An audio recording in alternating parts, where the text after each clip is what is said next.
Bienvenidos a Veo Voces. Hoy vamos a ver la voz de Juan Margallo, director de teatro, actor, productor, dramaturgo. Bueno, Juan, cuéntame, ¿cuántos años tienes?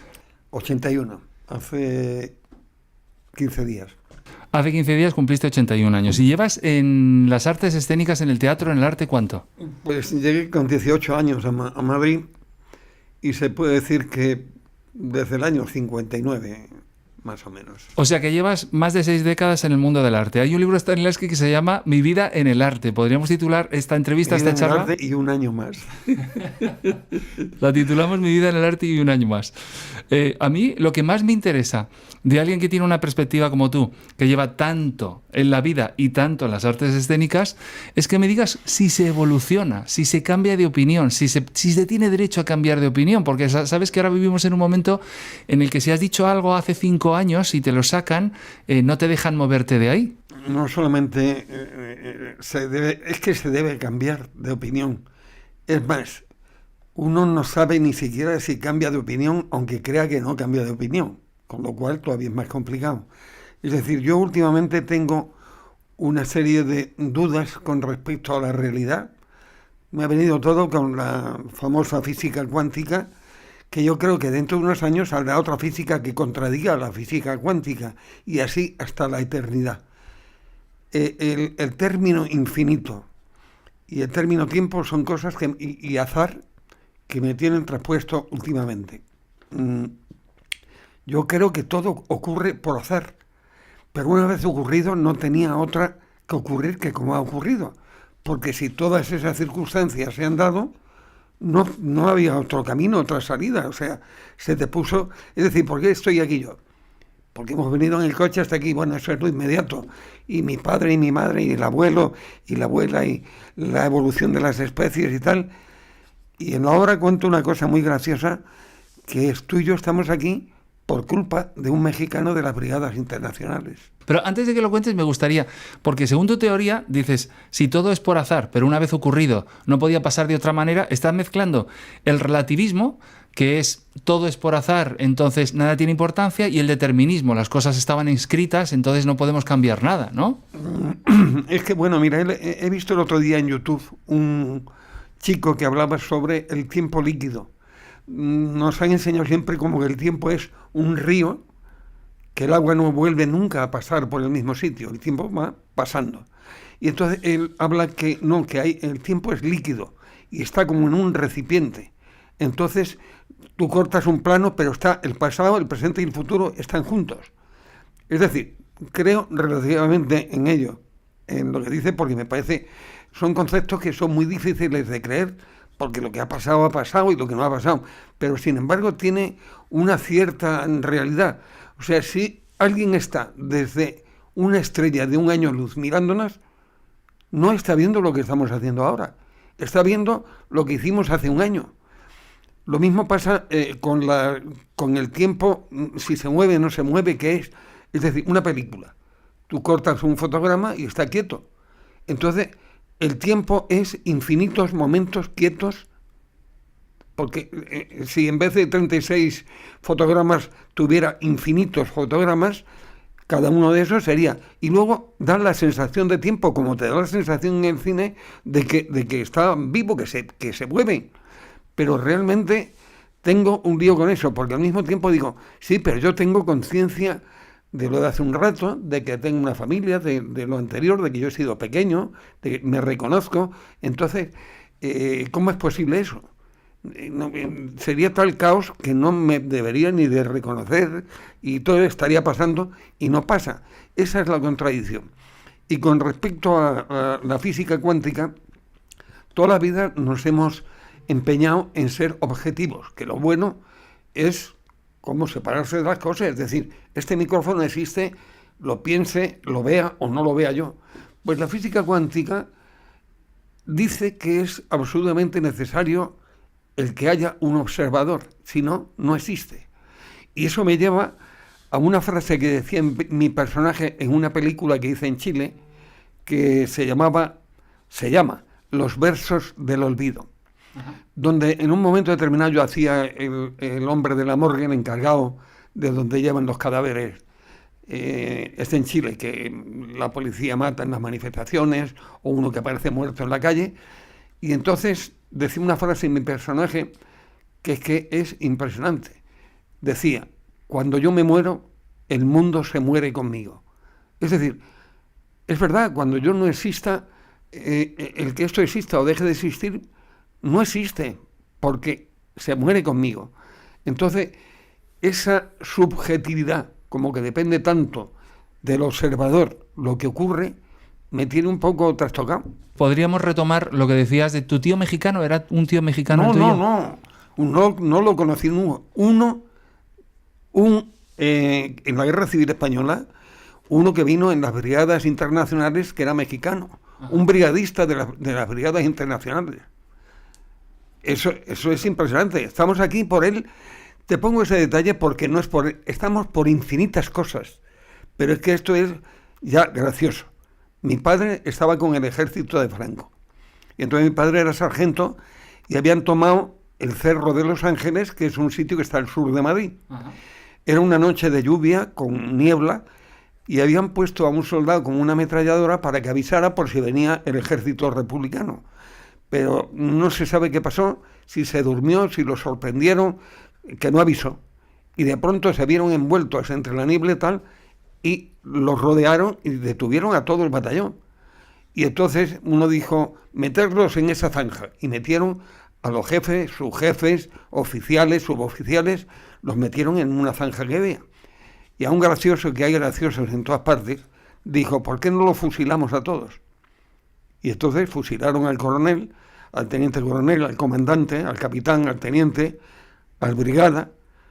Y cuando iban a matar a mi padre entonces era el sargento, un mexicano de las brigadas internacionales, ni sé quién es, ni cómo se llama, ni si se habrá muerto, casi seguro que se ha muerto, porque si era joven en el 37 o 38, el de las brigadas internacionales mexicano dijo: oye, güey, ¿por qué no le dejamos? A lo mejor cuando pase todo esto tiene ganas de tener más chamacos. Y no le mataron a mi padre. Esto no es una broma. Pero fue el único al que no mataron de los que estaban en la... Supongo yo que de ahí para atrás, al cabo primero tampoco. O sea, es decir, él dijo: ¿por qué no matamos a ese? Me imagino que quería decir, ¿por qué estamos matando así por las buenas a todos y tal? Supongo yo que no matarían tampoco al cabo primero ni al cabo, y mucho menos a los soldados, ¿no? Supongo. Claro, y entonces ahí es donde vamos con la idea del azar, ¿no? Que de repente un brigadista que viene de México de manera azarosa le toca a tu padre, que es... Fíjate tú, el espermatozoide del padre del brigadista, de mi abuelo, de mi tatarabuelo, es que son infinitas las causas que hacen que nosotros estemos aquí. Y esas causas infinitas tienen que darse, por eso digo un poco como la predeterminación. Una vez dada, una vez ocurrido, no es posible atrás. Y la idea sería: el que nos está viendo a un año luz en la estrella, no podemos dar marcha atrás a lo que ocurrió hace un año. Él lo ve tal como ocurrió. Es decir, no cabe ni que un átomo falte de la realidad, del infinito, para que no se trastueque toda la realidad. Es decir, todo es necesario que ocurra tal como ha ocurrido para que termine ocurriendo lo que ocurre ahora. Aunque sea por azar. Y eso tiene que ver algo con el mundo del arte, que en el fondo es una representación, es ponernos un espejo delante, es ver las posibilidades de otras vidas. ¿Por qué te atrajo el mundo del arte por encima de la política, que tú siempre has sido muy comprometido? ¿Crees que el arte es más útil para la ciudadanía que la militancia política? Son distintas utilidades. Es como si me dices: ¿es útil el grifo? Pues para beber agua, vale, el grifo. Es decir, yo creo que cada cosa tiene su utilidad o su inutilidad. Entonces, sí, yo digamos las inquietudes artísticas las tenía mucho antes de... No sabía nada de política. Yo ya cuando estaba en Cáceres quería hacer teatro, hacía juegos de mano con cartas, imitaba a Gila y contaba chistes. No se lo podía decir a mi padre, porque a mi padre militar, si le digo que me gustaría dedicarme al arte, me hubiera ocurrido lo que me ocurrió luego, que me suspende de empleo y sueldo. Entonces, no creo que esté reñido, aunque todo lo pongo con este lío que tengo último del tiempo y de de tal, lo pongo en cuarentena todo. ¿Será verdad esto o será como Juanito, mi hijo, dijo? No seremos, fíjate tú, es puro Calderón de la Barca, ¿no seremos nosotros el sueño de un gigante que nos sueña? Date cuenta que hay gente que dice que están comprobadas como que puede haber 17 dimensiones. Nosotros vivimos en 3. Entonces, a la única conclusión en que he llegado es a la resignación de que es total y absolutamente imposible comprender. Podemos comprender mucho más y desarrollar en esta realidad, pero es que hay cosas que ni siquiera podemos ni siquiera pensar. Y fíjate tú que ya es pensar decir que hay cosas que no podemos pensar, pero yo creo que es que hay cosas totalmente tan alejadas de nosotros que nunca vamos a saber ni entrar en contacto. Yo estoy absolutamente seguro de que hay universos paralelos. Es decir, esto es así porque, y lo notamos así porque recibimos así por los sentidos, por tal y cual. En cuanto hubiera otro receptor, esto mismo lo recibiría de otra forma. Por no ir más lejos, en la realidad nuestra nosotros tenemos incluso unas limitaciones que se pueden desarrollar. ¿Cuánto escucha el oído humano? No sé si 80 decibelios, pero existe sonido más allá, hasta tal punto que los perros escuchan lo que nosotros no escuchamos. Y así en todo. Pero imagínate cuando no hablamos de sentidos humanos, sino de otros sentidos que ni siquiera podemos imaginar. Esto es un lío. Claro, pero el hecho de tú decir que estás seguro que existen realidades o universos paralelos, porque a lo mejor hay 17 dimensiones, es lo mismo que cuando alguien dice creo en un Dios de barba blanca que está en el cielo con todos mis seres queridos esperándome, ¿no? Es pura hipótesis, a lo mejor es un wishful thinking. ¿Me gustaría que hubiera universos paralelos? No, a mí no me gustaría. Me gustaría que no hubiera más que este y que además que fuera eterno, viviendo yo eternamente. O sea, no me gustaría. Eso es una teoría, como dices, pero yo creo que incluso en la física cuántica hay algunos experimentos que avalan, ¿no? Que avalan algo de esto, o sea, posible de otros universos. O sea, se comporta la materia totalmente diferente a escala por debajo de lo microscópico, el bosón, todo eso tiene otro comportamiento que contradice las leyes de espacio-tiempo de Einstein y de las leyes de la gravedad y tal y cual. ¿Tú me quieres explicar a mí qué es el tiempo? Es un concepto nada más. Es decir, hablamos sobre el tiempo. ¿Qué es el tiempo? Y sin embargo tenemos sensación de tiempo. Y podríamos hablar sobre el tiempo, tiempo aburrido, tiempo divertido, el tiempo se me hace largo, el tiempo se me hace corto. ¿Cuántas cosas se pueden decir sobre el tiempo? Y al mismo tiempo, te digo, pues perfectamente puedo decir que el tiempo no existe, por lo que te comentaba antes. Claro, hablando del tiempo y hablando de la muerte, el otro día mi hijo, que es tu nieto, me dijo, no me da miedo la muerte porque es exactamente igual que antes de nacer. Morirme para mí va a ser exactamente igual que antes de nacer. Sí, en cierta manera. En cierta manera, respecto a no sentir nada, no, es decir, y aún sobre eso guardo hasta la duda de que sea posible que sea algo que no comprendo, que haya una explicación que yo no entiendo.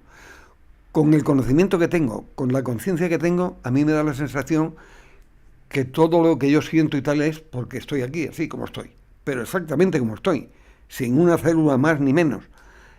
Y que en cuanto a que esto cambie, eso que uno le queremos llamar el alma, el propio ser, lo que uno es de verdad, en el fondo tal, yo creo que eso desaparece. Pero es una teoría también, como decía, todo es una teoría. Hasta esto que digo que una teoría es una teoría, también es. Hay una frase que decíamos Petra y yo en una obra de teatro, que era, o lo decía yo, no me acuerdo, pero está muy bien. Fíjese usted si soy incrédulo, que no me creo ni eso que le estoy diciendo. Y con respecto al tema, que va a ser un poco la columna vertebral de esta charla, de si tenemos derecho a cambiar de opinión o cómo evolucionan las opiniones, tú que tienes la perspectiva del tiempo, porque tienes 81 años, me gustaría que me contaras cuáles han sido las grandes sorpresas de tu vida, en qué has cambiado diametralmente de opinión, ¿con respecto a qué? Sí, hay una primera impresión en el ser humano que cuando descubre algo se queda un poco deslumbrado. método Stanislavski. Y entonces, o sea, método de creación colectiva. Y entonces no cabe duda de que es extraordinario el método de Stanislavski y no cabe duda de que es extraordinario el método de creación colectiva. A mí me hubiera gustado mucho más haber trabajado en creación colectiva.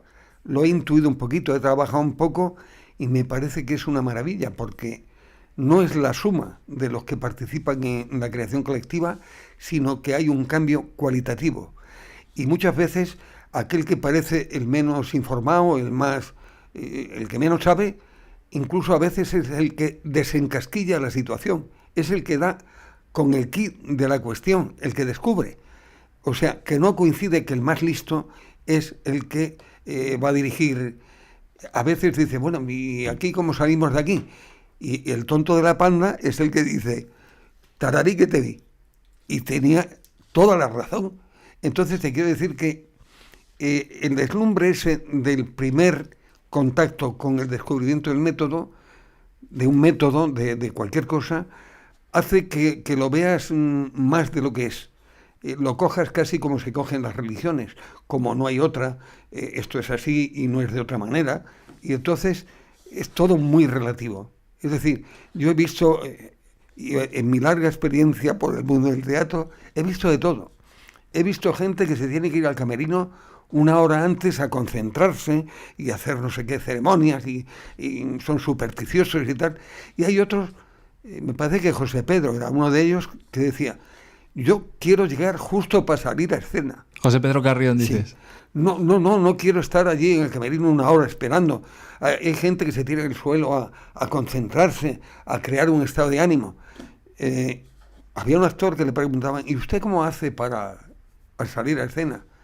Dice, yo me pongo el sombrero y salgo.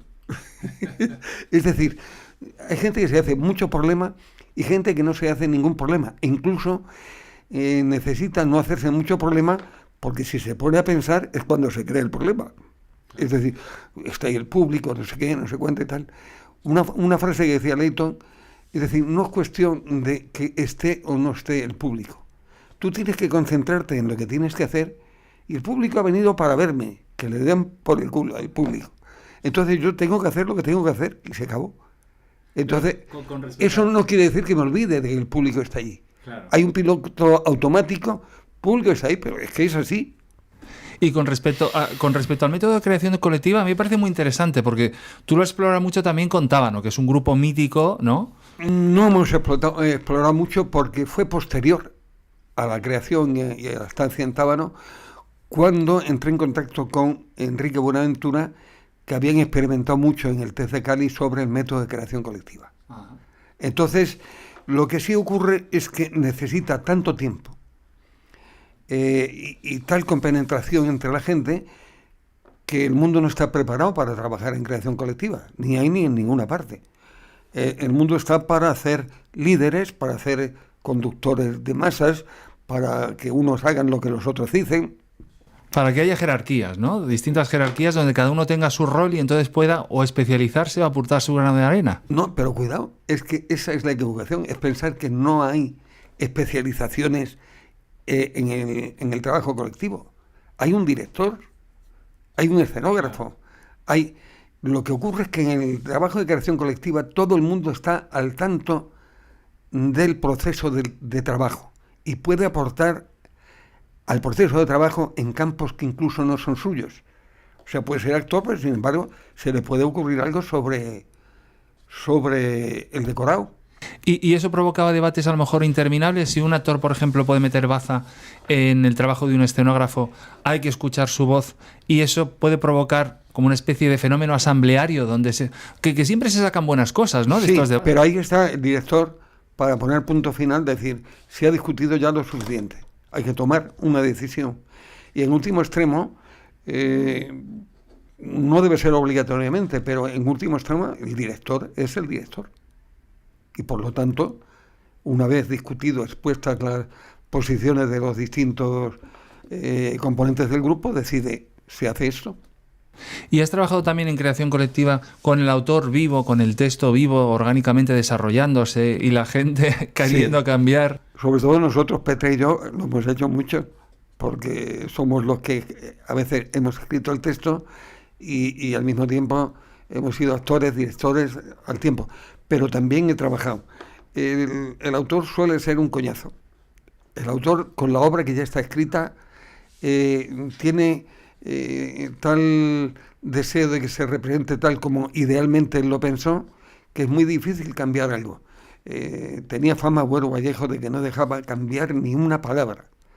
Y eso es un absurdo. Es decir, las obras están como todo en eterno movimiento.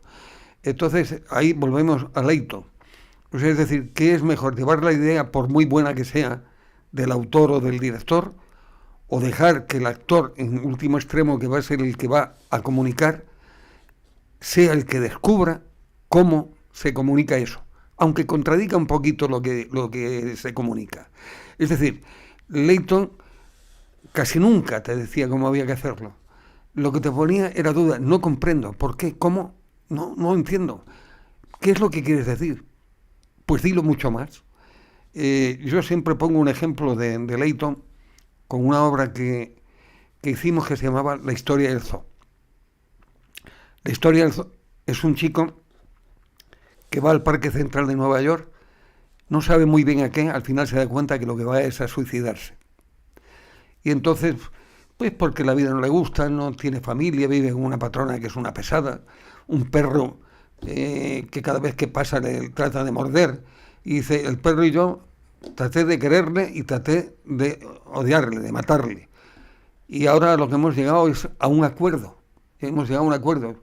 Él sabe que puede matarle porque le di una carne envenenada una vez y entonces ya me respeta. Y esto es lo que hace que cuando entro mira para otro lado. Hemos llegado a un acuerdo.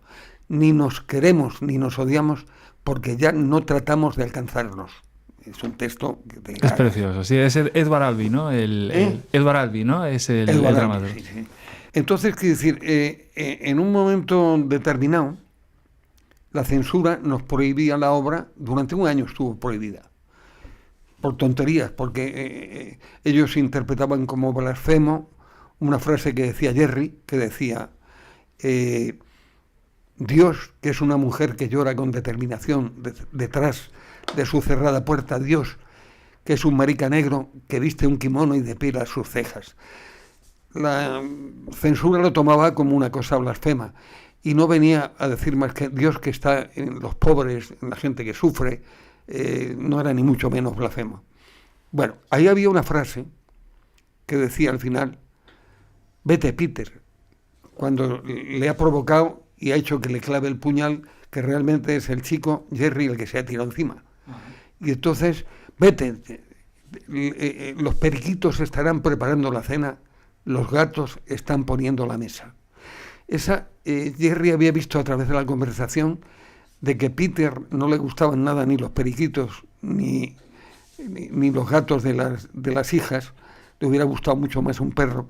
Y entonces yo le decía, bueno, pero si a Jerry no le gustan los periquitos tampoco como a Peter, ¿por qué le dice, vete, te estarán esperando los periquitos, te estarán preparando? Y lo dice de una manera como si fuera cariñosa o al menos como positiva. ¿Qué es lo que pasa? No me decía. No lo sé. Llega el verano y entonces yo me fui de vacaciones a Cáceres. Y entonces, porque parecía como que Jerry se estuviera arrepintiendo de haberse suicidado y le hubiera gustado tener una mujer y 2 niñas y 2 periquitos y 2 gatos. Y no era así. Entonces, ¿qué es lo que pasa, señor Leto? Y no me decía, yo me fui al pueblo, vine y cuando salía de Cáceres, en la última vuelta del cementerio, sonó la campana del colegio, donde yo había estudiado, en el colegio de los padres franciscanos. Y entonces me entró una cierta pena. Entonces alguien me podría haber dicho, bueno, pues quédate. ¿Te da pena de irte? Quédate. Decía, no quiero quedarme, pero no puedo evitar que aquí he vivido 20 años. Dice, cuando se lo conté a Leighton, dijo, exactamente es eso. Jerry no quiere vivir, pero Peter es un ser humano que vive como él ha vivido y en cierta manera no puede evitar que tiene al lado a alguien como él y se está despidiendo. Y para los que no conozcan a William Layton, que es de quien estás hablando en esta sección, me gustaría que le introdujeras, o sea, que nos contaras quién es William Layton. William Layton es un americano, se quedó sordo en la guerra europea en el Pacífico. Ajá. Y gracias a esa sordera, cada día hablaba peor el español. Y fue el mejor profesor y el que más alumnos ha tenido y seguidores aquí en España. O sea, ¿se vino de Estados Unidos a España? Él vino para investigar con un compañero suyo la vida de García Lorca, y luego se enamoró de España. Tradujo una obra de Paso, El canto de la cigarra, y luego vino y fundó con Miguel Narros y con muchos otros profesores el Teatro Estudio, que fue, digamos, la primera academia. Él había estudiado con Strasberg, que es el que fundó el Actor Studio con Elia Kazan. Y entonces él había sido actor en Estados Unidos, se había quedado sordo en la guerra europea y luego vino a ver lo de Lorca, estuvieron investigando y más o menos aquí yo lo conocí en el año 60. Y estuvo aquí hasta que se murió, hasta que se suicidó. Se suicidó. Hablabas de que él lo que provocaba es que tú encontraras tu propia respuesta como actor, ¿no? O sea, que podía ser otra. Había una frase que decía, yo no sé si la decía él o se la hemos aplicado, pero que era Layton en estado puro. La alegría del descubrimiento es intransferible. Es decir, si tú descubres, por mucho que te lo cuenten, no es lo mismo. Es decir, y los directores normalmente lo que hacen es lo contrario, es aplicar cosas de sus experiencias, dárselas de listo, de que saben más que nadie, y entonces se hace así, y muchas veces son actores frustrados e incluso te dicen cómo hay que hacerlo. Cuando no son psicópatas, cuando no son... Entre los directores se dan una serie de trastornos enormes, o sea, que le gusta hacer sufrir a los actores, y también los hay estupendos como Layton, ¿no? Claro.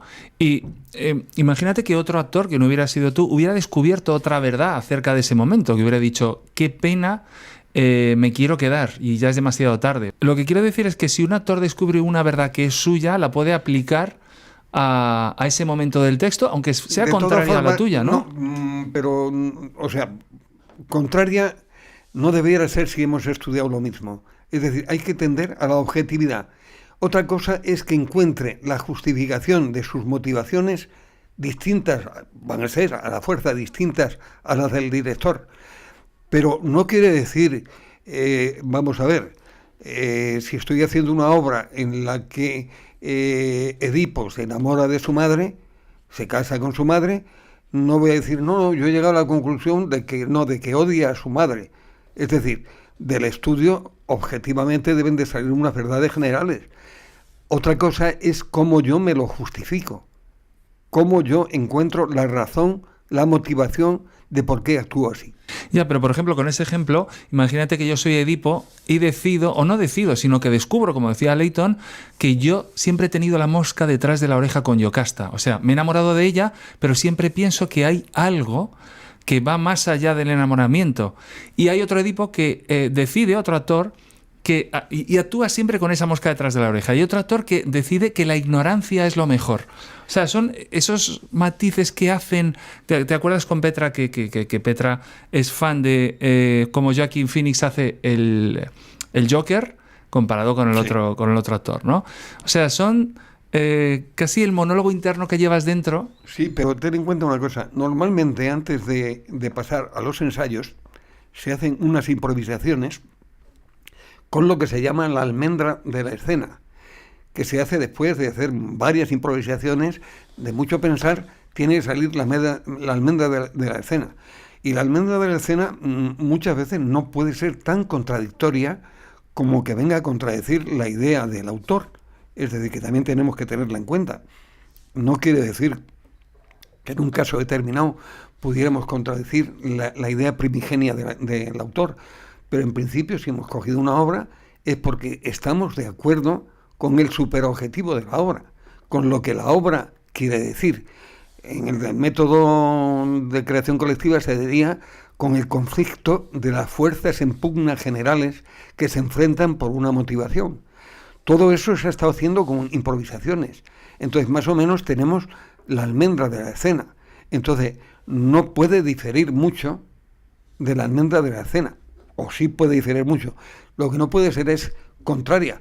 Y yo como autor te diría, coge otra obra. No hagas mi obra. Si lo que quieres es representar lo contrario de lo que digo. A lo que me refiero es que casi la especificidad del trabajo del actor es poder interpretar desde esos matices. Quiero decir, siempre va a ir a favor de que está enamorado de Yocasta, luego descubre que es su madre, pero tú puedes trabajar pensando, ¿hay algo más en este amor que tengo por Yocasta? O puedes trabajar en la misma en una ignorancia total, mientras vayas... Tendríamos durante los ensayos que hacer algunas improvisaciones en la que la almendra de la escena fuera eso, para luego ponerlo en contradicción con todo lo estudiado y todo lo que dice el autor. Y quizás podemos llegar a la conclusión de que no contradice, de que una opción es que medio sospecha que quizás hay algo más. Claro, yo creo que de hecho no contradice, y encima pienso que es como cuando a un músico le dan una partitura y puede jugar con el tempo, puede jugar con el ritmo, puede jugar con la manera en la que esa partitura, que va a ser inmutable, la toca, ¿no? Sí, pero cuidado con el teatro moderno. Es decir, porque muchas veces buscar, se le achaca a un director que le dijo a un actor ensayando, cuidado que eso se entiende. Cuidado que eso se entiende, ¿no? Sí, entonces hay que decir, cuidado también a veces de buscar lo más raro por hacerlo como especial. Es decir, no vayamos a buscar lo más raro, vayamos a interpretar y a respetar lo más posible al autor. Seguro que van a salir montones de cosas que el autor no pensó, porque los textos y la vida misma es ¿cómo se llama? Se puede interpretar de mil maneras. Claro, tiene muchas prismas, ¿no? La palabra es como polivalente, polisémica. Claro. Esa es la palabra. Es decir, ni el autor siquiera pensó a veces en un poema que iba a despertar tal sentimiento. Entonces, los textos tienen una polisemia que puede ser, según el que la hace, distinta, ¿no? ¿Abuelo? Sí, estoy grabando con tu padre aquí en el estudio. ¿Dónde estás? ¿En casa? ¿Estás en casa ya? Vale, perfecto. Pues perfecto. En casa, sí. Pues nada, un besito. Ahora te vemos. Muchos besos. Ahora te veo, luego. Hasta luego. Vale. ¿Cuáles son las obras que te han marcado a ti desde el inicio? Porque tú vienes a Madrid, ¿con qué edad? ¿Y cómo vienes? ¿Y cómo te encuentras estudiando con Leighton? ¿Cómo formas? Sé que son muchas Vengo preguntas. a estudiar perito industrial. Perito industrial. Porque no aprobaba la revalida de sexto ni para atrás. Me presenté 5 veces. Y entonces me vine con mi padre. Mi padre pidió el traslado aquí a Madrid porque nos íbamos haciendo mayores para que pudiéramos estudiar. Porque somos 9 hermanos y no todos podían estar en una pensión o en un colegio mayor, ¿no? Y entonces, en cuanto que llegué, dejé de ir a la escuela y me preparé para hacer el ingreso en la Escuela de Arte Dramático. No me suspendieron, pero no me calificaron la primera vez porque conocí a doña Amparo Reyes, que formaba parte del tribunal. Y entonces doña Amparo, cuando fui a preguntarle el día siguiente, me dijo, no has estado mal, pero es que no te hemos entendido nada. Estaba recién llegado de Cáceres y no pronunciaba la S ni nada y hablaba muy rápido. Entonces, así empiezo. Luego empecé a trabajar. Yo tengo curiosidad, ¿cómo conoces que está la Real Escuela de Arte Dramático? ¿Cómo conoces a Amparo Reyes? ¿Por qué piensas que el teatro es mejor? Porque yo quería hacer teatro ya antes. Y allí en Cáceres ya había hecho teatro. En Acción Católica, en el Frente de Juventudes, tal. E incluso, como no podía hacer mucho teatro, hacía juegos de mano y hacía de caricato. Y entonces, yo cuando llegué, había aquí un amigo mío que se dedicaba al teatro y él fue el que me preparó, le pregunté para presentarme al ingreso en la Escuela de Arte Dramático. ¿Y tu padre estaba de acuerdo? ¿Tu familia estaba de acuerdo? En desacuerdo total. O sea, no me daban ni la paga de los domingos cuando... Estabas desheredado. Totalmente. Entonces, incluso mi padre se tiró años que yo me dedicaba al teatro y hasta el año 70, que hacíamos Castañuelas 70, una vez me dijeron a alguien, pero no estoy seguro, que le habían visto que había entrado de incógnito a verme, porque no había venido nunca, no quería verme en teatro.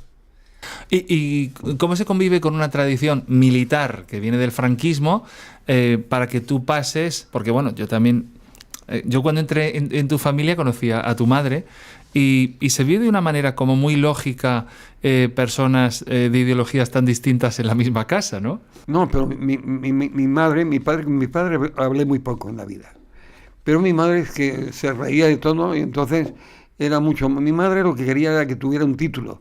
Y lo que siento es que el título lo he tenido después de que se ha muerto, porque me quedaban 2 asignaturas de aquellos años y cuando José Luis Alonso fue director de la escuela me dijo, ahora te puedes presentar que se va a extinguir el plan y además te hacen universitario, aunque no tengas la rivalidad de sexo. Y me examiné y aprobé y por fin soy licenciado en la Escuela de Arte Dramático. Lo malo que mi madre no pudo llegar a enterarse que era lo que quería. Bueno, pero ella quería que tuvieras un título y lo tienes. Lo tengo. Entonces, yo quería dedicarme al teatro desde Cáceres. Entonces, en cuanto que llegué aquí, dejé todo y me fui a la Escuela de Arte Dramático. Luego, hay un consejo que yo doy a la gente que empieza en teatro. Les digo, ser pesados. Ir a buscar trabajo, aunque no os busquen a vosotros, porque no van a venir a buscaros. Y todo eso viene de un libro que mi madre me compró, que se llamaba, que le exigí yo que me comprara para decirle a mi padre que volvía a estudiar. Y el libro se llamaba Cómo tener novia en 10 días. Y entonces el libro empezaba de una manera, yo creo que extraordinaria. Decía, la primera cosa para tener novia que hay que hacer es buscarla. Parece tonto, pero es que mucha gente que quiere tener novia y no la busca. Entonces yo cuando le digo a la gente, para trabajar en teatro hay que ser pesado, hay que ir una y otra vez, y así lo hice yo, y así empecé a trabajar. Pedían un acordeonista, yo iba. ¿Usted toca el acordeón? No, bueno, pues toco la guitarra. No, es que es un barrio de París. Ponía otro anuncio en la escuela, hace falta un malabarista de circo. Ahí iba yo. ¿Usted es malabarista? No, pero toco algo la guitarra. No, es que es un malabarista de circo. Cuando fue José Luis Alonso, el viejo, Mañez, a buscar gente para figuración, para La loca de Chaillot, de pronto me miró y dijo, tú eras aquel pesado que iba por allí. Y me cogió y me dio 2 frases desde el principio. Y así empecé a trabajar en La loca de Chaillot de Gigadou. Claro, por insistir, ¿no? Por pesado. Sí. En el fondo se establece una relación emocional con alguien que te rechaza varias veces. Hay un momento en el que dice, bueno, si no eres malabarista, no tocas el acordeón. Me presentaba cosas que no sabía. Claro, pero presentarse a cosas que no sabes, tienes una fe, en el fondo lo haces porque dices, sé que tengo que estar aquí. No sé si como acordeonista o malabarista, sé que de alguna manera voy a acabar aquí. Como no voy a estar, es no viniendo. Claro. Entonces yo voy para allá. Y hemos empezado hablando del azar, de la física cuántica, de que el tiempo está en un recipiente y está ocurriendo todo al mismo tiempo. ¿Tú cuáles crees que son los azares que más te han marcado en tu desarrollo, en tu carrera? Muchas veces hablas de... Te he oído hablar de creación colectiva, de William Layton, te he oído hablar del Grupo Tábano, del Gallo Vallecano, te he oído hablar de Italo Riccardi. ¿Y cuáles han sido las experiencias más locas, pero más reveladoras que has tenido en teatro con respecto al público, en una época en la que el teatro era político por naturaleza, hicieras lo que hicieras, ¿no? Porque era una manera de expresión quizá que se rebelaba contra la dictadura por el mero hecho de existir, ¿no? Nosotros éramos hippies de la cervecería alemana y terminamos siendo marxistas, leninistas, pensamiento Mao Zedong. Pues que te prohibían todo en aquella época. Era una cosa que es que no había manera. Ya te digo, esta obra se tiró 1 año en censura. Nos pusieron una multa de 50.000 pesetas con una obra, que era una locura total, que se llamaba El juego de los dominantes, que estuvimos ensayando 6 meses. Y era toda improvisada. Entonces, con un loco de argentino, que era un genio. Luego, con Italo Riccardi, hacíamos happening en la calle, en el metro. Happening, para quien no sepa lo que es... Happening es acciones que hacías en la calle, improvisadas. El público no sabía que las ibas a hacer. De pronto, en la cola del Museo del Prado, pues Carlitos y el teniente Cienfuegos, como bautizó a Andrés Cienfuegos, les montó una acción que era le tiraba unas flores a los turistas, y entonces, claro, llegaba la policía y los detuvo. Cuando me encontré con Ítalo al día siguiente, ¿qué tal fue ayer el happening? Y dice, extraordinario, un éxito. 6 horas en comisaría. Claro que a él no le detenían porque él era el director y dirigía desde lejos. Claro, pero por ejemplo, ahora a los happening algo parecido se le llama flash mobs, que son acciones escénicas que están ensayadas pero que se hacen de repente, el público no sabe qué van a suceder en mitad de la calle, como un baile y tal. Eso es un happening. Claro, y ahora está, no sé si... la mayoría están mercantilizadas, o sea, lo que quieren es o grabar un vídeo para TikTok o hacer un anuncio de una marca. Antes eran como protestas, el happening tenía un elemento de rebelión. Totalmente, o sea, es decir, lo menos que podías acabar era en comisaría o que te pegaran un par de hostias, ¿no? Sí, no, o sea, es decir, cuando no el propio público estuviera en contra tuya, pero quiere decir, como estaba prohibido actuar en la calle, en cuanto que alguien avisaba, la policía se presentaba. Claro, y el happening en el fondo tiene la metáfora de puedo hacer lo que me salga de los cojones, cuando me salga de los cojones, de manera totalmente... no es improvisada, de una manera que es impredecible. O sea, en el fondo era como una especie de expresión de libertad, ¿no? Hacer un happening. Sí. Era el momento... No, hay en las obras, incluso dentro del teatro a veces, cuando hacíamos esto en el Colegio Mayor San Juan Evangelista, tenía mucho que ver con el happening. Bajábamos al público y teníamos que provocarle con una frase, con la palabra Coca-Cola, pero el subtexto era la pregunta más esencial que tú te harías en la vida. Pero ese era el subtexto. La provocación tenía que ser Coca-Cola. Imagínate lo que te contestaban, vete a la mierda, o sea, tal. Entonces, era una provocación continua. Hacíamos, por ejemplo, una tortura en escena, y la tortura la habíamos ensayado como una tortura real. Confiesa, no sé nada, tal. Y luego cambiábamos el texto, la tortura se convertía en el subtexto y el texto era la biografía de José María Pemán y Pem Martín, que nace en Cádiz en 1898. Y todas esas anécdotas las cuentas en un libro que tengo por aquí, que ahora voy a sacar. ¿Cómo se llama el libro? El libro es Vivir del aire, ¿no? Vivir del aire, que yo había querido titular Hasta que el Alzheimer me devore, y que como Petra no me dejó, le he puesto el nombre ahora a una obra que hago y que está basada en ese libro, y se llama Hasta que el Alzheimer me devore. Vale, y ya, entonces voy a contextualizar. Hasta que el Alzheimer me devore es la obra que tienes ahora mismo mientras grabamos esto en la Sala Mirador, Sí. Que es una obra además que juega con el azar de manera doble, ¿verdad? Bueno, es que el azar siempre es más de doble, es por llamarlo de alguna manera. El azar es infinito, pero yo digo que dentro del infinito le pongo como una trampa más, digo, y ahora más azar todavía. Hasta aquí he estado improvisando cosas de mi pueblo, del burro, de mi tío el cojo, de no sé qué, de no sé cuánto y tal. Ahora vamos a hacer que la historia se cuente según las bolas salgan, y he comprado un aparato de eso que los niños echan €1, sale una bola y hay un juguetito dentro. Me ha costado 150 euros. Entonces, pasé por un sitio, vi el teléfono, llamé al señor y me lo vendió. Y me vendió como 70 bolas. ¿Y dentro de las bolas qué metes? No, en las bolas las he numerado, del 1 al 50. ¿Qué son los capítulos de...? Es en lo que yo, la vida profesional, he dividido en 50 momentos, 50 anécdotas. Y entonces, cada vez que sale una bola, cuento, se proyecta sobre un ciclorama, por ejemplo, dice Italo Riccardi. Pues cuento historias, anécdotas de Italo Riccardi, que fue un profesor de mimo, otro genio. Mis profesores son Italo Riccardi, Juan Carlos Oviedo, William Layton y Enrique Buenaventura. ¿Y José Luis Alonso, que has mencionado antes? Ese fue fundador conmigo. José Luis Alonso, el primero. Ajá. Mañez es otro, era el director, era un director extraordinario. También lo puedo considerar, sí, maestro, porque era extraordinario como director. Pero entonces José Luis Alonso de Santos fue fundador conmigo del grupo Tábano. Es más, a él se le ocurrió el nombre. Y Tábano porque, bueno, te pica, ¿no? Y lo que queréis... No, él que era muy estudiado porque él iba a la universidad, nos dijo, podríamos ponerle Tábano por esta frase de Sócrates.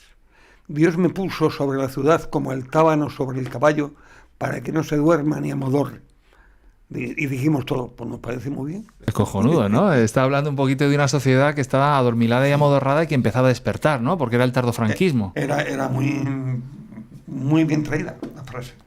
Y hablando del azar, o sea, tú tienes como una especie de lotería, o sea, que esa obra que se llama Hasta que el Alzheimer nos devore o me devore, ¿no? Nunca va a ser igual, porque según la bola salga, tú vas a contar... y además la manera en la que cuentas esas anécdotas o esos episodios de tu vida siempre varían. No solo, ya antes de ese azar, cuando empiezo al principio tampoco es un texto aprendido. De pronto me acuerdo de no sé qué cosa y la cuento. Pero la anterior no lo he contado. Que ahí se las vería negra Petra, porque Petra, una vez que hicimos una obra, me olvidé de una cosa, de una frase. Y me dijo, te has olvidado delante del público. Te lo dijo delante del público. Y entonces yo le dije, pero qué cabrona eres. El público no se da cuenta y dice, ¿y quién te dice que no venga mañana y diga, eso no lo decían ayer? Que venga uno igual que está hoy aquí. Entonces eso no va a ocurrir porque aquí todos los días, hombre, alguna cosa se repite, pero totalmente... en las bolas concretamente no sé si ha habido un día que se ha repetido una bola. Y en lo otro... pues he ido cambiando, o sea que hablo mucho de mi tío y el burro, mi tío el cojo, Ajá. Y el burro de mi tío que le llamaba gitano y que lo traía, yo iba a buscarle a la taberna porque se hizo alcohólico, era cojo y se le infectó una pierna, le tuvieron que cortar y a partir de ahí empezó a beber y murió muy joven, alcohólico. Y el burro sabía de todos los pueblos de alrededor, o sea, me acuerdo, un recuerdo que tengo yo de muy joven, era viniendo de la Torre por el camino de la Sierra, de los toros de un pueblo cerca de Montánchez, que mi tío cuando se emborrachaba, fuera en casa o fuera, venía medio dormido en el burro y decía, coño, y se podía tirar 2 horas diciendo. Y yo recuerdo allí pequeñito, tendría 6 o 7 años, la noche límpida, o sea, las estrellas, el camino de la Sierra, unos riscos y tal. Y yo por lo bajine, por imitar, le decía, oño. Es un recuerdo que tengo de mi tío, que era tremendo. Me acuerdo de muchas cosas de él. Y del burro. ¿Y del burro? ¿Cómo se llamaba el burro? Gitano. También tienes una serie de poemas, ¿no?, que has escrito durante la pandemia, Sí. que ¿cómo se titulan? Vivir del aire. No, pero la compilación de poemas. ¿No le hemos puesto un título todavía? ¿No le has puesto Sí, título? vivir del aire. Ah, Vivir del aire. Vale. Vivir del aire, te explico por qué. Biografía, ¿no? Sí, pero te explico por qué. Es que la biografía Vivir del aire era el título de un poema que yo escribí en una obra que se llamaba La mujer burbuja, que hacía con Petra. Una historia muy bonita. Y entonces, al final de la obra, terminaba con un poema que decía Vivir del aire. En la pandemia me encontré con un amigo que es poeta y le dije, estoy medio deprimido, aburrido y tal. Y dice, ¿por qué no escribes poemas? Digo, ¿qué poema voy a escribir? Yo me acuerdo de uno tuyo que decís en una obra que se llamaba Vivir del aire y era muy bueno. Pero ¿a quién le voy a qué voy a escribir un poema? Dice, mira, se lo puedes escribir, esas historias que me has contado del burro de tu tío, al burro, porque los burros solamente entienden en poesía. Entonces, todo lo que escribas, se lo escribes a Gitano. Y así es, los 90 y tantos poemas que me he escrito en 3 meses están dedicados a Gitano. ¿Y están publicados o todavía? No, todavía no, van a publicarlo. Pero, por ejemplo, empiezo diciendo, me viene muy a mano hablarte de Gitano, el burro de mi tío, amigo de mi infancia, donde caballero mi tío venía de la Torre al Cuéscar o al Balá, de nube de pitarra, que es el vino de allí, de mi pueblo y tal y cual. Y todos los poemas están dedicados a él. Aunque cuente cualquier cosa que te hablo del tiempo o de la física cuántica, se lo cuento a Gitano. Porque yo me figuro que me está esperando en una nube a que yo vaya. Y le digo, haz que la nube sea bastante grande, porque pienso ir con la familia, los amigos, y si nos caemos otra vez a este perro mundo, cuando menos que la nube tenga la suficiente consistencia para que nos sujete a todos. Cuéntanos, estamos hablando de que, por ejemplo, si sale una bola en tu obra de teatro que es Italo Riccardi, cuentas pues un poco tus vivencias con Italo Riccardi. ¿Nos puedes contar un poco alguna vivencia tuya con Italo Riccardi? Porque creo recordar que son muy graciosas. Son impresionantes, o sea, tú imagínate, Teatro Estudio, viene un profesor chileno de París, del Teatro de las Naciones, profesor de mimo, con gafas como culo de botella, así con una sonrisilla de conejo, dice, buenas tardes, el mimo ha muerto. Era el profesor de mimo. Y nos daba de todo menos mimo, nos daba el plan de desarrollo de aquel tiempo, que lo examináramos, nos daba, y a veces nos hacía ejercicios algunos, pero lo que menos daba es mimo, lo tuvieron que echar porque no daba mimo. Claro, pero era coherente, ¿no? Porque si dice el mimo ha muerto y no os da mimo, por lo menos es coherente Sí, con... sí, no, era coherentísimo. Es decir, lo tuve en casa viviendo 3 meses. La lata que me dio, me despertaba a las 2 de la mañana, se me ha ocurrido un texto y necesito experimentarlo. Y a mí me tienes ahí encima de una mesa, una pelota redonda cayó sobre mi... Recuerdo algo así que se le había ocurrido, que quería oírlo para ver cómo sonaba. Otro día contestaba el teléfono y decía, el señor no está, la señora... Hasta tal punto que un día me dijo, no, pero tenéis un criado. Cuando ya nos fuimos a vivir al otro sitio, con Petra, le dije, van a hacer, Juanito, mi hijo, no cabes en la casa. Me acuerdo de él en la puerta diciéndome, o sea que me abandonas entonces. Es decir, todo el día andaba inventando cosas. Él hizo una obra que se llamaba Asesinato de un hijo de puta, y le presenté a Alberto Alonso, y este le presentó a un productor de teatro. Y entonces fue a verlo para ver si se le producía la obra. Le dijo, explícame cómo es la obra. Esto no sé qué tal y tal. Y al final los actores salen con unas latas de gasolina, impregnan las butacas, las cortinas y queman el teatro. Y le dijo, ¿cómo piensas resolver eso? Dice, no, necesito un teatro cada día para quemarlo. O sea que él sabía que lo que proponía era imposible, no tenía Claro, recorrido. Es que estaba, y no sabía si estaba de cachondeo, en broma, medio en serio, porque medio se reía, tal. Te digo eso como te digo, por ejemplo, voy a París cuando me prohíben Castañuela. Nos prohibieron aquí en Castañuela 70. ¿Por qué prohibieron Castaño en los 70? Y ahora continuamos con lo de Pues París. porque se estaba llenando, el público interpretaba lo que quería, más de lo que decíamos. De pronto salgo uno y me dice, oye, he visto clarísimo lo del Opus. ¿Y dónde lo has visto? Ni teníamos intención. Era tal la censura que el público estaba deseando entender, y entendía más de lo que decíamos. Y además, cuando la censura nos había cortado algo, nosotros, por ejemplo, había una canción que decía, no sé por qué, hay bárbaros siberianos que pretenden invadirnos ahora que llega el verano. Y eso lo decíais porque os gustaba cómo rimaba, ¿no? Sí, porque hacíamos una comedia musical dentro. Este texto lo hizo Moncho Alpuente. Y entonces, pero a ellos les olía que eran rusos, y tal y cual. El mero hecho de que sonara, porque no eran ni a favor ni en contra de los rusos, ni de nadie. Como decía en otro momento, soy hippie, pero trabajo al servicio de la CIA. Pues ya les sonaba que alguna intención tenía que llevar eso prohibido. Y os prohibieron entonces la obra. Estaba llenando el Teatro de la Comedia. Después. Pero eso que estaba prohibido en el texto, cuando llegaba el momento, hacíamos la. El público se daba cuenta que era un texto que estaba prohibido y empezaba, que estaba tachado, y empezaba a gritar censura. Entonces cada día había más escándalos. La gente gritaba libertad, no sé qué, hasta que fueron los guerrilleros de Cristo Rey, tiraron un panfleto firmado por el Frente Revolucionario Marxista-Leninista Pensamiento Mao Zedong, gritaron libertad, se fueron, y al día siguiente vino una orden prohibido por alteración de orden público. El del teatro mandó a su abogado, resultó que era amigo del comisario que estaba y le dijo, no hagáis ninguna reclamación porque el panfleto ese lo hemos editado nosotros. Claro. Y decías que entonces tuvisteis que iros a París, pero ¿os fuisteis a París con la obra? No, después. Antes fui yo a ver si podíamos hacerlo, porque me habían dicho que había un teatro que se llamaba el Teatro Mouffetard, en la Rue Mouffetard, que a veces ponían cosas para latinoamericanos, españoles.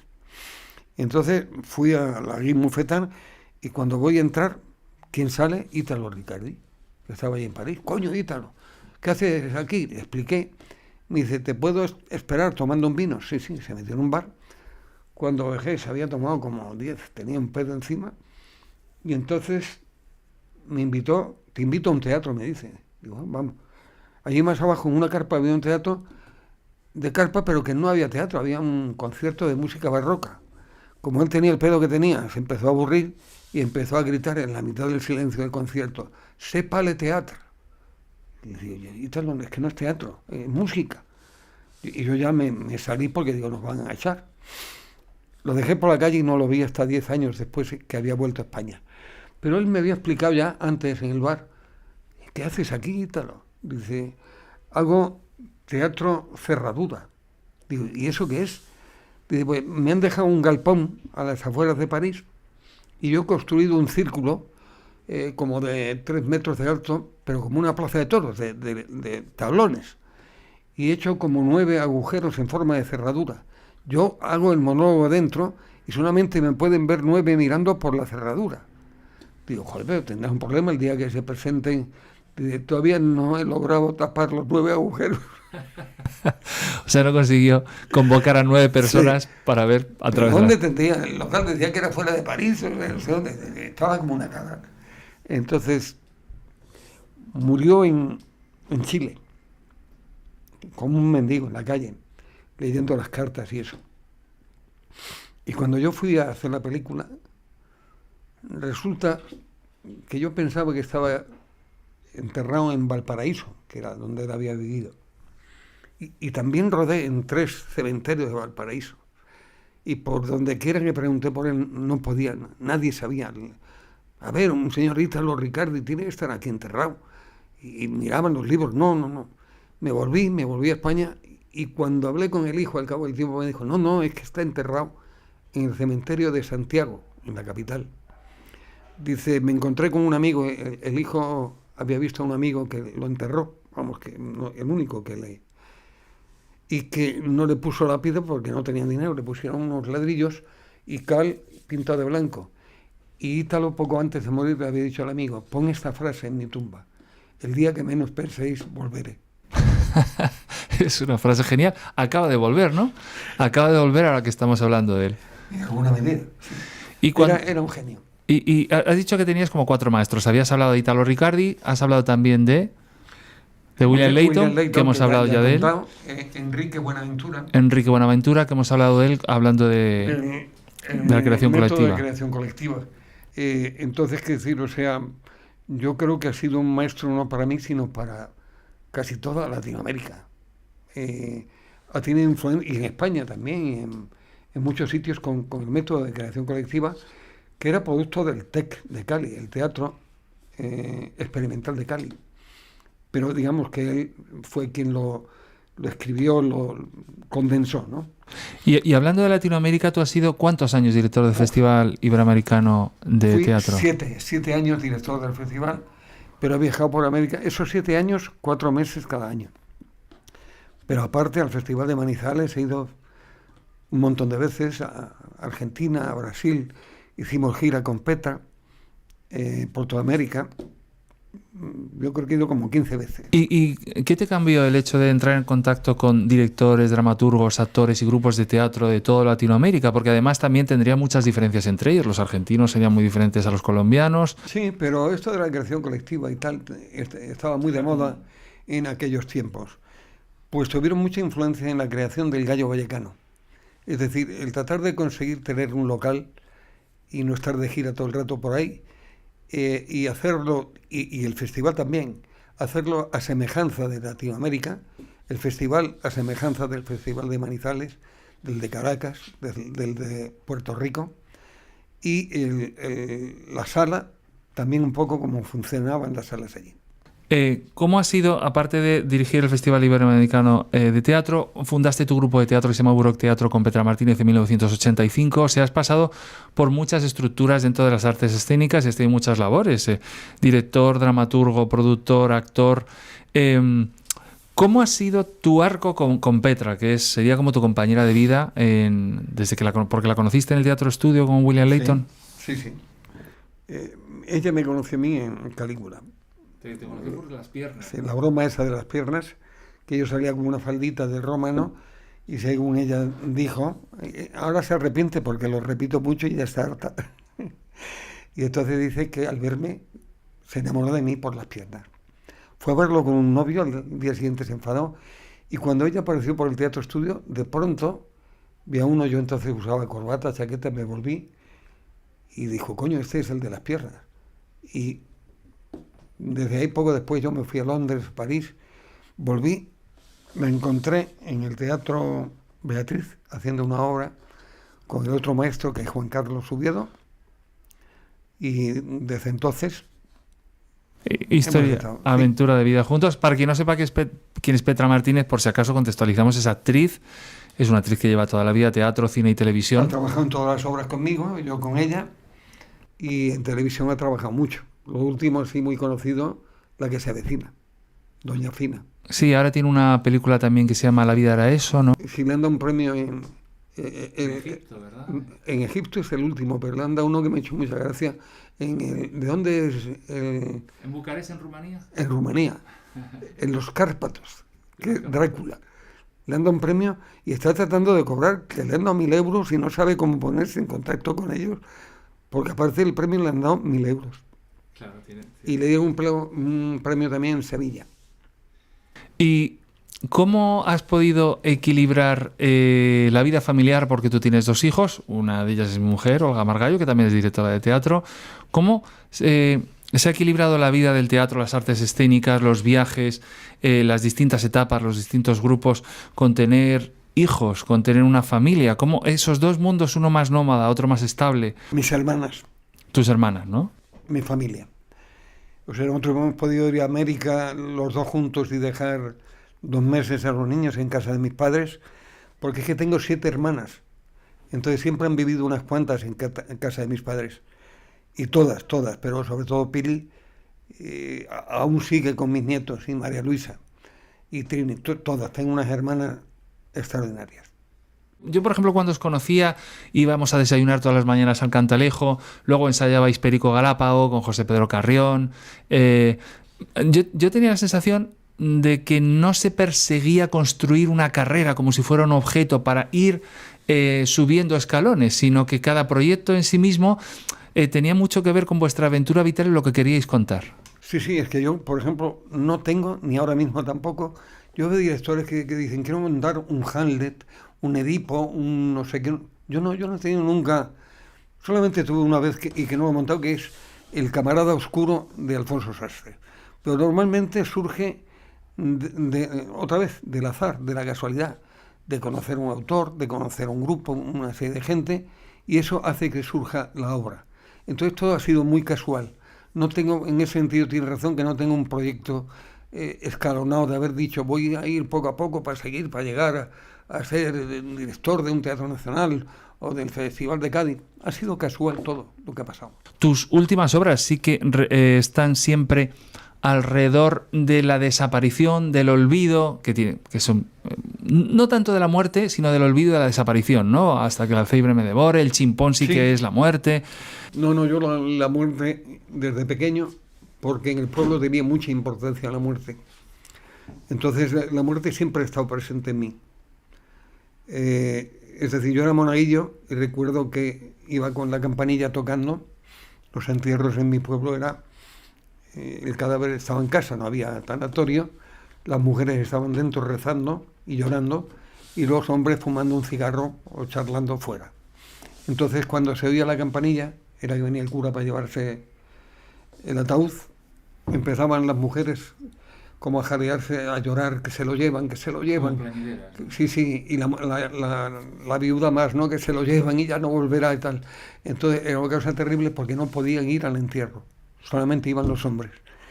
Entonces llegaba el cura, cerraban el ataúd y lo cogían entre 6 hombres, lo llevaba cuesta arriba, porque mi pueblo todo está cuesta arriba, como está en lo alto de un risco, lo corona un castillo árabe y todas las calles son cuestas. Montañas, ¿no? Y el cementerio está justo a la falda del castillo, con lo cual desde cualquier casa que vayas vas cuesta arriba al cementerio. Y entonces yo lo recuerdo palpable, recuerdo cuando murió un niño pequeño de 1 año en el barrio pobre, tenía los ojos azules, los digo porque los tenía abiertos.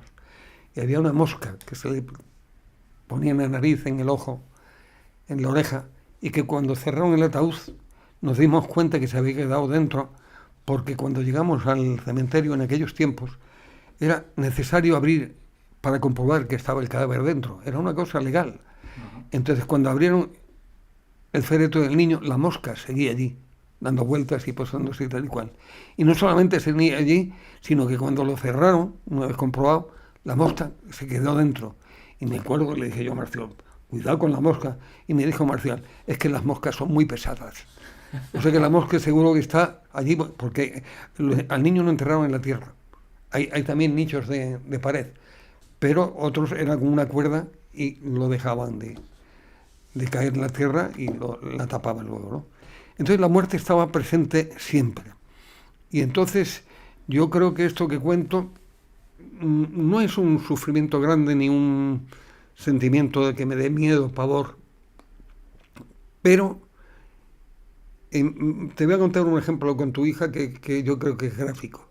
Yo hice obras que me han gustado, Calígula, hice El Señor Ibrahim y las flores del Corán, y en El Señor Ibrahim y las flores del Corán hacía un sufí que pensaba que todo forma parte del todo, yo soy un punto en el universo, y no sé qué tal, decíamos ciertas frases muy bonitas así, orientales, respecto a que formamos parte de un todo, ni se crea ni se destruye.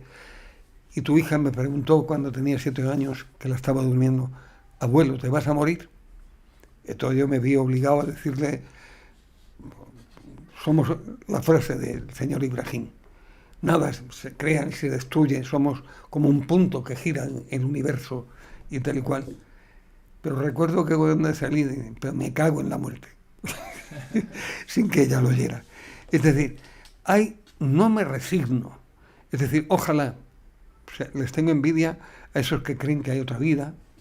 Por ejemplo, mi hija, que cree que nos encontraremos todos otra vez.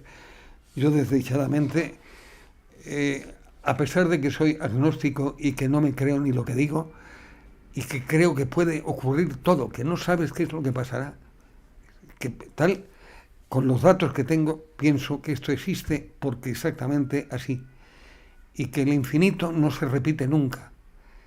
Habrá incluso a lo mejor cosas que se parezcan a estas, pero el infinito se da en materia infinita. Yo no puedo pensar que el universo se acaba. Se acaba. ¿Y luego qué?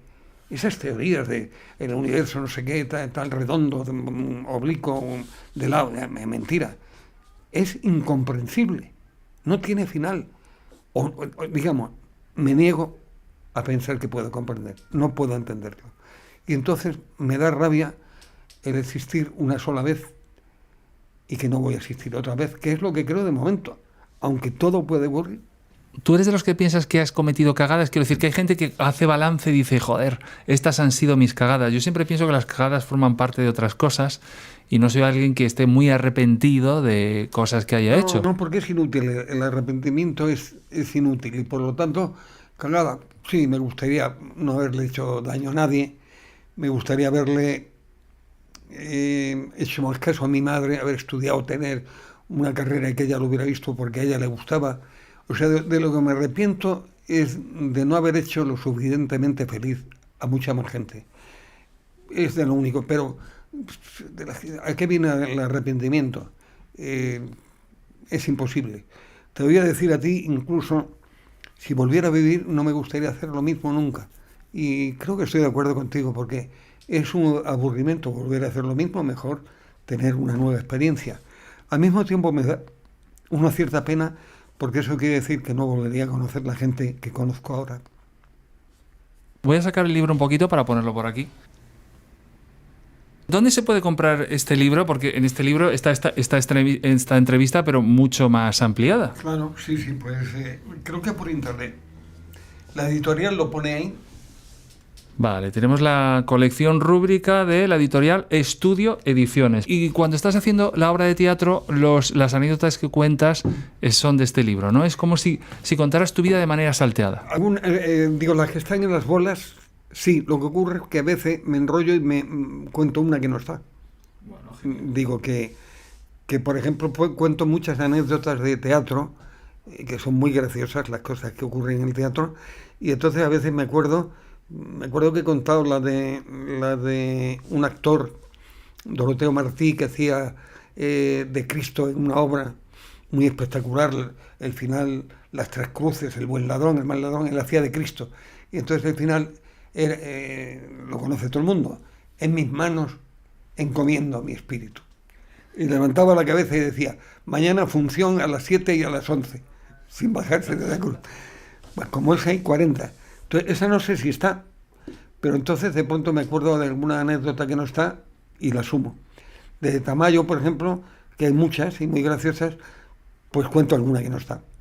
Hay una cosa que me llama la atención del libro, y es que los capítulos son muy cortitos, por lo general, y siempre hablas de anécdotas. Es como si el estilo fuera ligero, ¿no? Como si no quisieras darle peso al libro, ¿no? Me cuesta llamarle memorias. No sé, me da la sensación de que tiene que ser como más sesuda y que tiene que estar escrito. Ayer tuve una memoria encima de las de Marsillac, concretamente, y entonces lleva una rigurosa orden cronológico, en fin, o sea, tal. Entonces, aunque puede tener una cierta cronología, están a salto de mata, y como me gusta son como salen en las bolas, que no sé cómo van a salir. Entonces me gusta contarlas, de pasar de una a otra, que vengan por asociación de ideas o por lo que sea.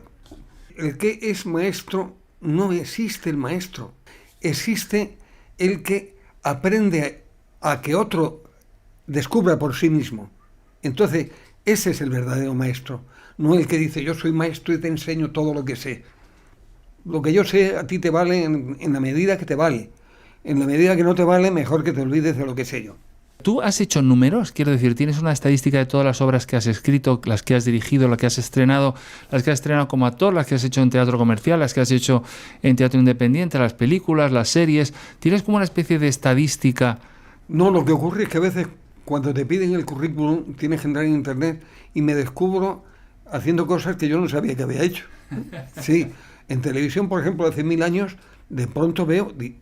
No lo recuerdo, pero incluso no recuerdo, con la memoria que tengo yo de elefante, y de pronto una imagen, pues no me acuerdo que hice esa serie de televisión o esa tal. Entonces, a veces he tratado de hacer un currículum y decir más o menos, pero ahora mismo no puedo recordar, no tengo un número de obras hechas ni de televisión hecha. Entonces, en general, lo que se pone en los currículums, y ha trabajado en la mayoría de las series de televisión española. Lo cual es bastante falso, porque en televisión no he trabajado tanto. Y Juan, a mí me gustaría también, terminando, hacer una reflexión sobre el arte, porque bueno, a mí lo que me pasa es que la ficción, el arte, el entretenimiento, este tipo de charlas que estamos haciendo, todo lo que se elabora para que lo vea otro, me parece, a mí, me llena mucho, me parece que tiene más valor que la realidad misma, que me interesa, la observo, pero me aburre. ¿Por qué crees que el arte es tan necesario? Quiero decir, está en todas las culturas, en todas las civilizaciones, gente le cuenta cosas a otras personas. ¿Por qué es tan importante? O sea, ¿por qué forma parte del ADN del ser humano? Te voy a dejar el libro para que leas el prólogo y ahí lo explico.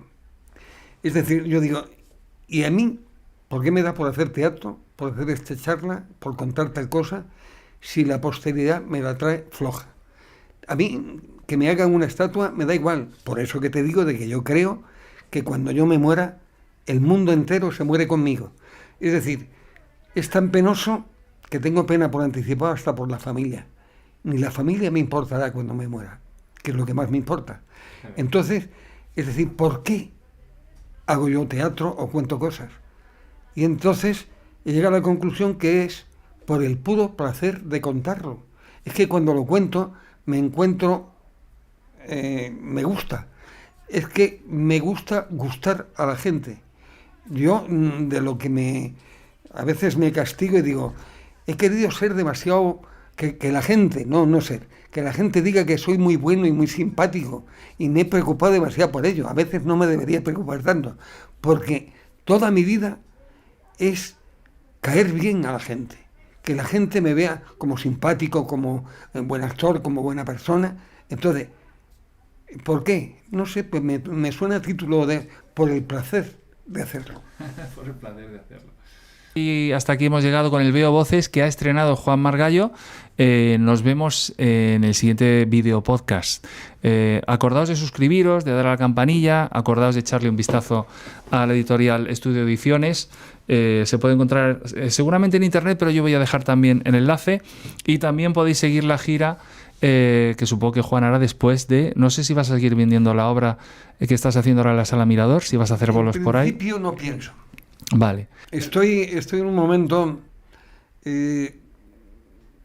no lo sé. No sé si será la última o no. No sabes si será la última obra, el último espectáculo, dices o no. Bueno, pero ¿a ti te gustaría que fuera el último espectáculo? Porque también lo puedes decidir tú un poco.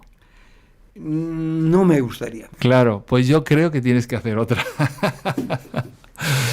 Y así lo dejamos. Muchas gracias, Juan.